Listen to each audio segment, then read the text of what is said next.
হজরত মিকাইল আলাইহিসসালাম পৃথিবীতে আসার পর মাটির আর্তনাদ ও কাকুতি মিনতির কারণে তিনিও খালি হাতে আল্লাহ তাআলার দরবারে ফিরে আসেন।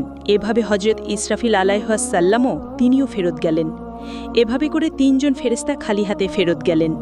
অবশেষে আল্লাহ রব্বুল আলামিন হজরত আজরাইলকে পৃথিবীতে প্রেরণ করলেন।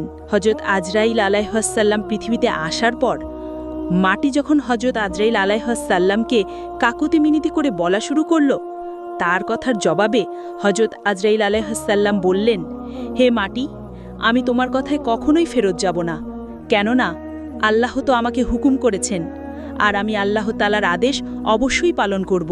এই কথা বলে তিনি পৃথিবী থেকে মাটি উত্তোলন করলেন এবং আল্লাহ তাআলার দরবারে ফিরে গেলেন। আল্লাহ তাকে সন্তুষ্ট মনে বললেন, হে আজরাইল, তুমি যেহেতু আমার হুকুম পালন করেছ, তাই আমি তোমাকে একটি বিশেষ দায়িত্ব দিচ্ছি, মানবজাতির রূহ কবজ করার দায়িত্ব।